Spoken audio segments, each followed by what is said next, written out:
Bom, continuando nesse assunto, a gente falou sobre essa multa e também sobre um bloqueio de verbas do fundo eleitoral da coligação de Jair Bolsonaro. E segundo apurou a nossa analista Basília Rodrigues, isso já está gerando um racha nessa coligação. Por isso, vamos conversar com eles, já recebê-los aqui além da Basília, depois vamos conversar também com o Alexandre Borges, que está lá no Rio de Janeiro.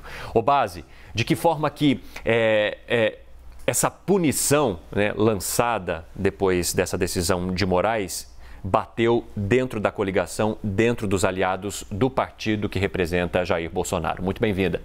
Oi, tudo bem? Obrigada, Cine, Marcela, todo mundo que está com a gente aí no Live CNN. Olha, os partidos querem pular desse barco, né? Aí eu falo da manifestação feita hoje pelo presidente do Republicanos, Marcos Pereira, com quem a gente conversou logo cedo aqui na CNN Brasil. Ele disse que vai sim recorrer dessa decisão de Alexandre de Moraes no Tribunal Superior Eleitoral, mas não contra a avaliação de Moraes de que houve litigância de má-fé, enfim, e até colocando implicações jurídicas contra Valdemar Costa Neto, do PL.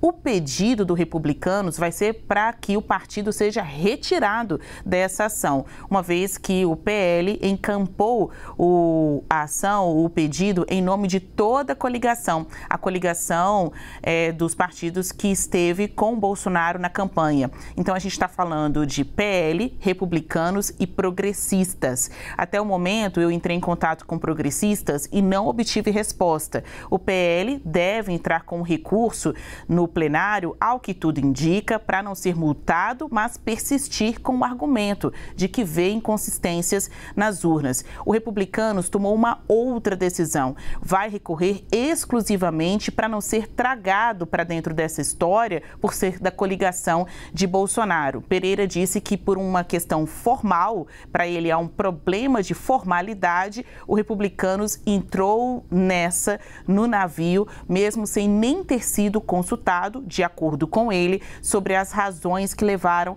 à ação na Justiça. Ele disse: não tenho nada a ver com isso.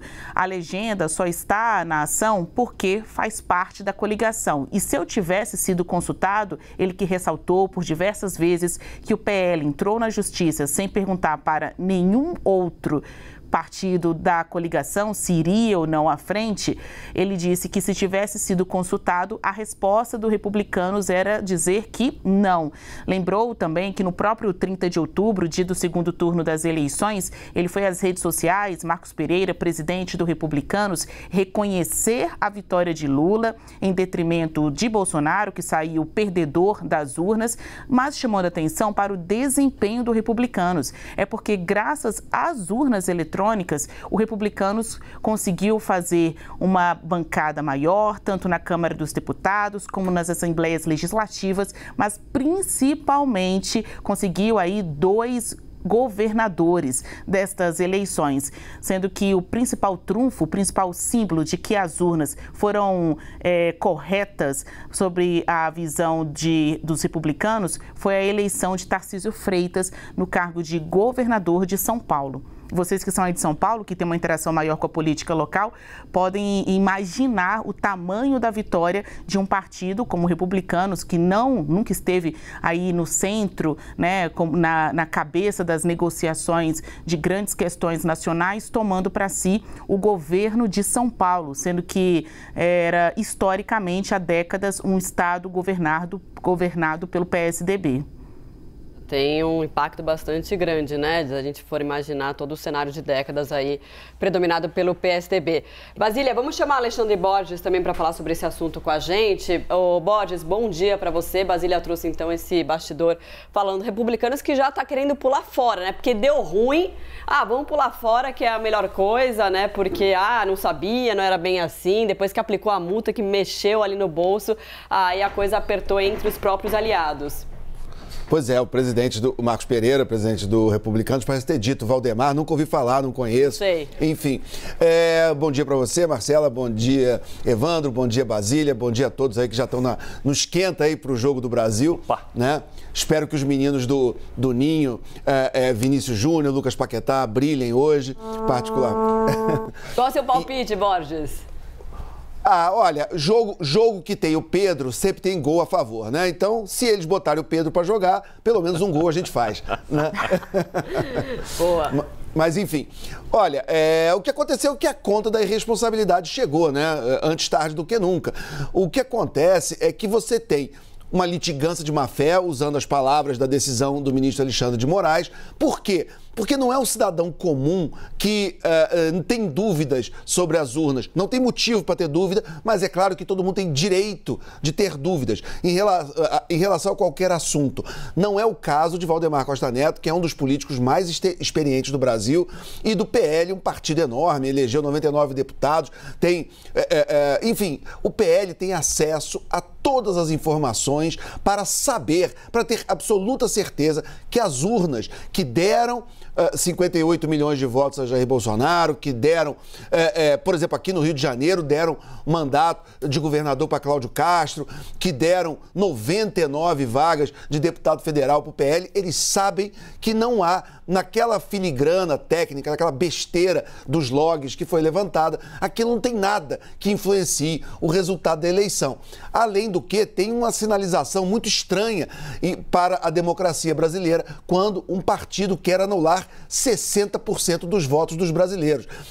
E os votos, vamos chamar, entre aspas, de indesejáveis, né? É como se o partido quisesse escolher quem tem direito a votar, quem não tem, quem pode falar, quem não pode, porque no momento em que eles dizem, eles pegam o recorte das urnas dos modelos mais novos, que estão muito distribuídas em cidades grandes e tal, onde o presidente Bolsonaro teve um desempenho melhor, e eles querem anular algumas das urnas mais antigas, que não tem problema técnico nenhum, eles têm que repetir isso, mas que estavam distribuídas em cidades menores, estavam no Nordeste, etc., tem aí um ato falho de querer cancelar o voto de uma parte da população que talvez o bolsonarismo ache indesejável. E isso é antidemocrático na essência. A gente não pode aceitar isso de forma alguma, então a justiça, a decisão foi de Alexandre de Moraes, mas quem falou foi a justiça, foi o TSE, foi o Poder Constituído do Brasil. Ali foi um recado muito claro de não passarão, de aceitem, houve uma eleição limpa, democrática, não tem problema nenhum com as urnas, essa chamada dúvida. E eu estou falando isso por quê? Porque nas minhas redes sociais eu estou desde ontem recebendo muita mensagem, gente perguntando, pô, mas não pode perguntar? Claro, eu respondo para as pessoas, você pode. O Valdemar é que é complicado, porque o Valdemar é um dos políticos mais experientes do Brasil e ele sabe que as urnas funcionam. Ele, inclusive, botou o PL para lutar contra aquela PEC do voto impresso, aquela que o Brasil chegou a ver aquele espetáculo deplorável de tanques na rua tentando pressionar o Congresso Nacional, cenas que lembravam até a Praça da Paz na China em 88, mas que o Valdemar, naquele caso específico, estava do lado correto. Agora, ele entrou numa aventura golpista absurda, que nem os seus parceiros de coligação estão caminhando junto, e essa aventura ele vai ter que voar sozinho. Borges, ontem você bem disse, né? O PSL, o antigo PSL já viveu isso e não permaneceu. Vamos ver como é que vai acontecer com o PL agora. Posso fazer um bolão? Eu não dou 6 meses para esse pessoal brigar. Você não dá me cobrem 6 meses. Acho que dentro de 2022 a gente vai ver novas cenas deste capítulo, porque o PL vive justamente dias de PSL. Um bastidor que eu trouxe no Novo Dia, já que a gente está aqui conversando, falar com vocês também no Live CNN. Muito se pergunta no meio político e jurídico também, né, se conversa sobre as razões que levaram Valdemar a fazer isso. E um bastidor que a gente trouxe ontem, ele está sob pressão, foi repetido para mim por interlocutores da política também. Vem um Valdemar sendo colocado contra a parede e comparam a situação dele com a vivida por Luciano Bivar, presidente do PSL, que hoje é União Brasil. Então, naquela época, a ala bolsonarista se insurgiu contra Bivar e agora o mesmo estaria acontecendo. Um desses interlocutores me disse que em uma conversa de Costa Neto com deputados do PL, teriam dito a ele: você acha que nós vamos sair do partido? Quem vai sair é você. Mas o PL é partido de Costa Neto. Então estaria Costa Neto vivendo o mesmo que Bivar viveu ali, digladiando com Bolsonaro e a ala bolsonarista dentro da legenda, esta que apresentou o pedido à Justiça Eleitoral? Dificilmente eles poderiam admitir isso.